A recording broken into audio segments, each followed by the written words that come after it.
เลยโถปุ๊บไปปิดมาพี่มาพี่น้องมาปิดปิดด้วยกัน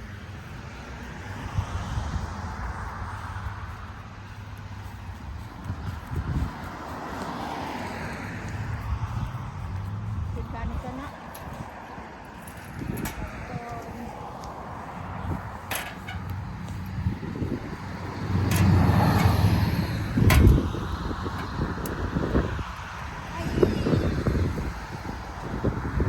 เป็นนั้นที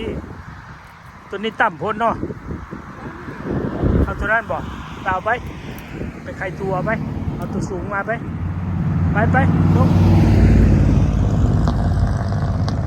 ลงมันบุถึงนะ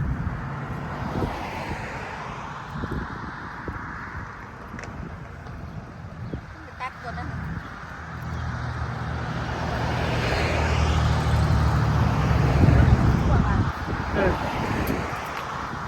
พดเอาตัวสีเขียวมาคุณจะเบาจับกล้องอันนี้ไปกูจะตัดไปก่อนอ่ะ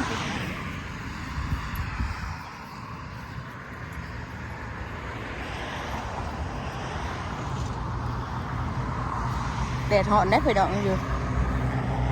เดี๋ยวผักกาดหอมปอมมาบานใหญ่นะ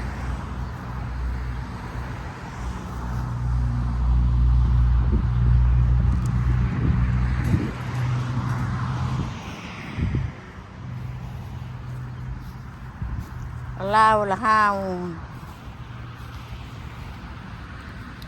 เพื่อนเอาหยามาถอกใส่กระเทียมกระปงไปกับตายไปแล้วเนี่ยเท่านี้ก็สร้างเลย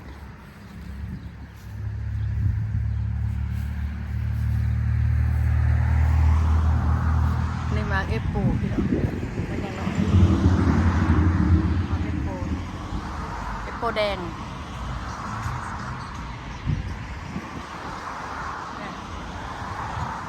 มาเอฟปู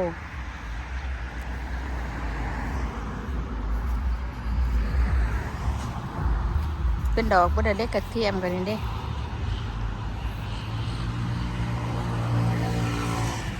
เป็นดอกแรงไปได้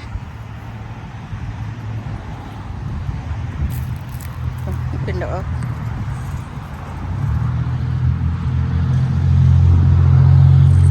ชวนขน่อยสิฮดอันนั้นเขาได้บ่เห็นท่านไหนฮดปักคืออันนั้นหมักกันบวปลูกใหม่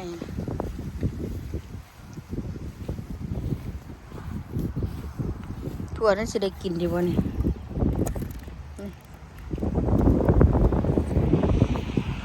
ได้กินบ่โหแล้วเนาะโอ้ยงานนี่จะเตื่อยตรงนี้มันใหญ่แน่แล้วก็เตื่อยด้วยมันปีนี้จะได้ตัดถิ่มอยู่นะมักผิดคนนี้นะมันเตื่อยเลยนี่ก็จะกลายไปก็จะเก็บหมูคูพี่น้องก็จะมาเห็นก็จะเก็บบ้านนี่เก็บหน่อยถิ่มยังบ่เบิดสิเก็บทั้งเทิงอีกได้หายมันหน่วยใหญ่ว่าหายมันหน่วยน้อยลายเก็บถิ่มน้ำมันทีกันเก็บถิ่มปิดถิ่ม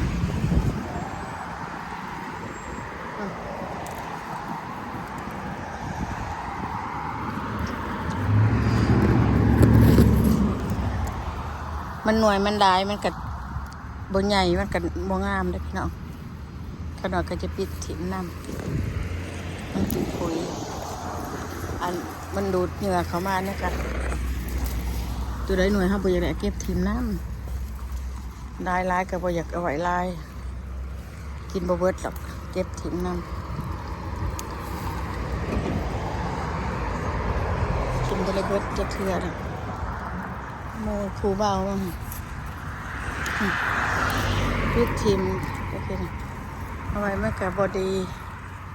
แบบว่าอันเวลามันหน่วยมันบ่ใหญ่นะพี่น้องปิดออกเพราะมันหน่วยใหญ่ปิดให้มันหน่วยใหญ่มันจะบ่หยาดปุ๋ยหยาดอาหารกัน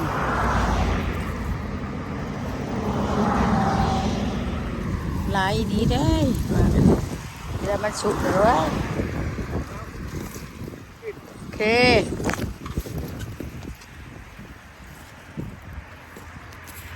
นายหนุ่มก็ยังเก็บอะไรเบิดในภาษาอุบล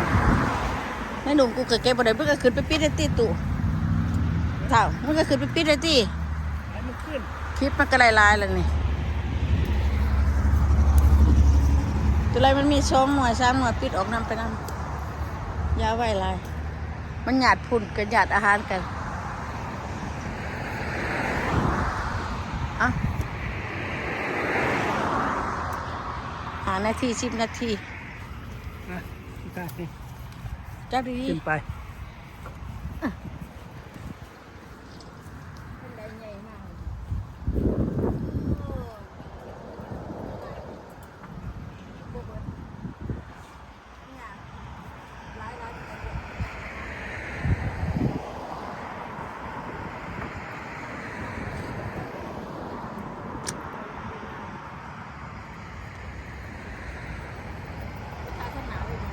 บ่เห็นใบมัน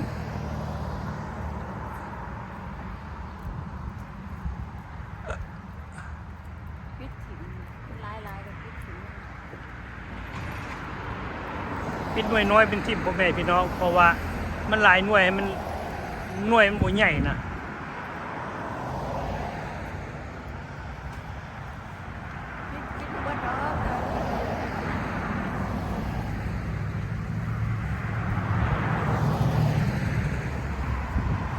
ไกลทางเลยพ่อแม่พี่น้อง ไกลทางเลยเพิ่นขึ้นปิดหมู่ไม้นี่ครับ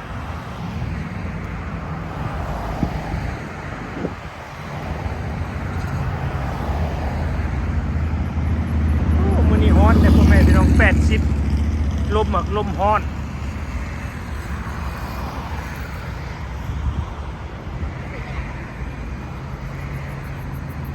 ย้ายกันไดมาเด้อพี่เด้อเบิ่งลมนี่พ่อแม่พี่น้องเห็นบ่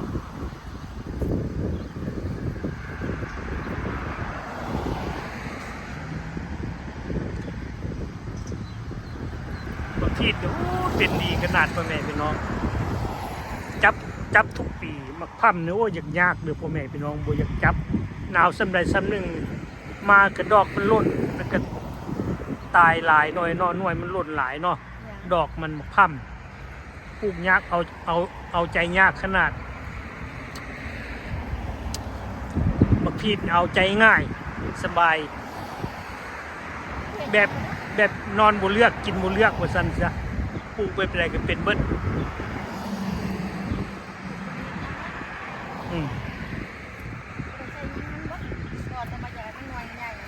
ก็คือคนแหละกินง่ายนอนง่ายก็เลี้ยงดี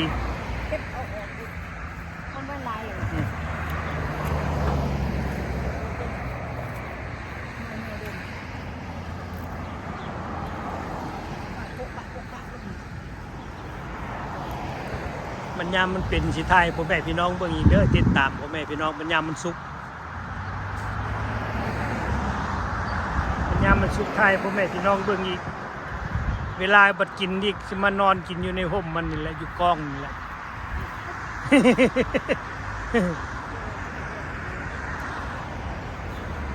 กินส้มกับแซ่บเลยพ่อแม่พี่น้องเฮ็ดแจ่วดีๆมาแล้วกันมานั่งกินโอ้ยคักปานหยัง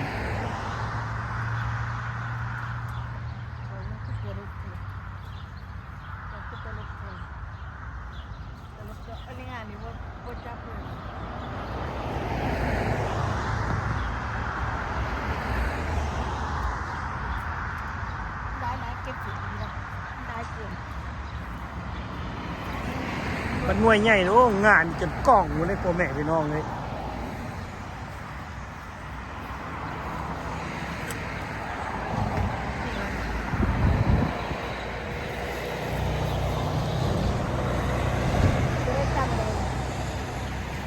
คนทั้งก็จะไปไกลมากแต่หลอกตลาดก็จะเก็บกินในที่เขาไม่ได้ห้ามเนาะว่าจะกินเขาไม่ได้ใส่หยังใส่ตุนใส่ปุ๋ยปีกายนี่ที่หมู่เพิ่นมาจนร้อนเบิดจนบ่จงไว้จักหน่วยเลยพอเอาเงาพิลึกโพดเว้ย บ่ได้จงไว้เลย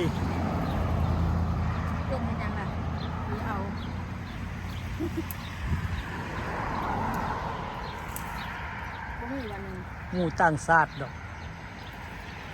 บ่แม่นหมู่คนลาวดอกหมู่ต่างชาติ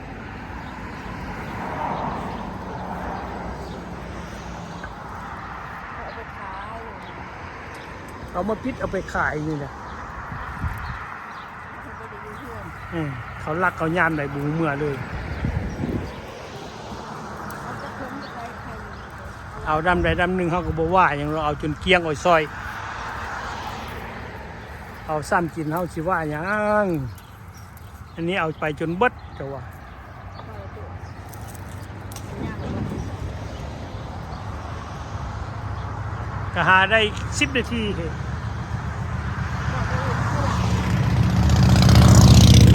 อันเล่นในข้างนี้หน่วยน้อยๆแนว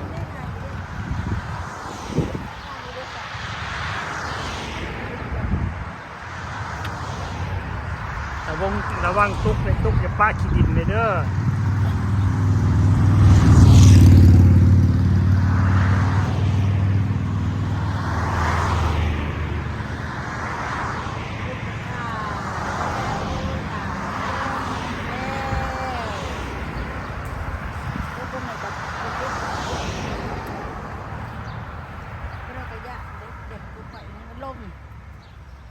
ลมแห้งเดี๋ยวนี้พี่น้องลมแห้ง เบิ่งหนูเบิ่งหน้าคนขึ้นบางไม้พ่อแม่พี่น้องขึ้นต้นไม้ ๆ นี่เก่งปานอย่างไร นิ่งโอ้ยอย่าไปท่านขึ้นย่ำขึ้นมะพร้าวอยู่บ้านคอยนะหมากบ่มะพร้าวบ่ ยามขึ้นมะพร้าวก็ติดป่าอยู่ หมากเด้กกหมากคอยขึ้นกกหมากอยู่บ้านคอยแล้วก็เอาหมากไปขายจะได้ไปซื้อขนมจนว่า3 โมงก็ขึ้นเลยขึ้นไปหลักเอาหมากอันดับหมากดูดมือได้เอาใส่ถุงมันต้องโดนมันถือตื่นมาแต่ตื่นนอนมากไม่แน่มาต้นมันเป็นคนมันโคตร มันเสียงหยังติบ่ ตกอะไรอย่างนี้สิค่ะ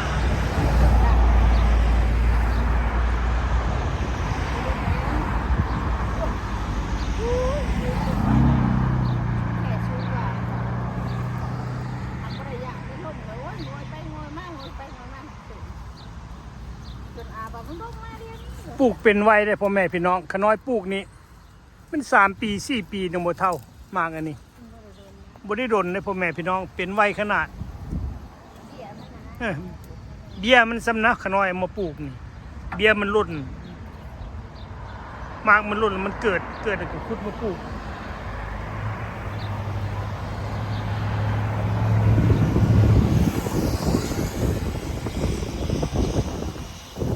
เบิ่งเอาลมพ่อแม่พี่น้อง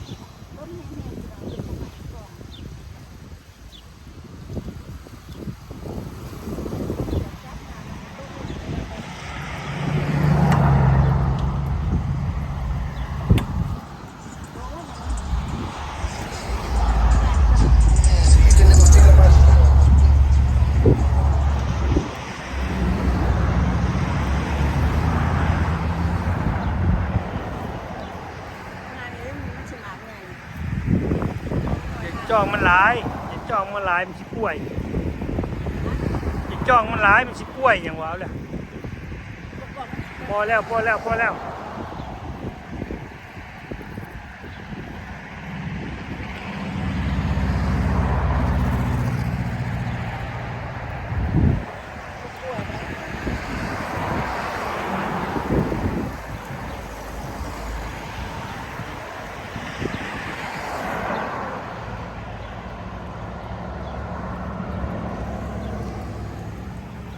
มันบ่จับ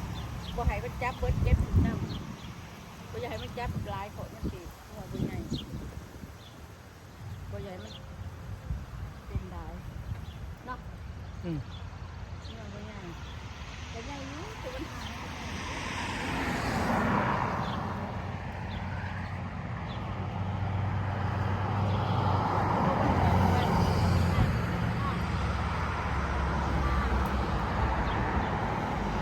หาย 14เลยพอแล้วคลิปยาวพ้นแล้วนี่ บาย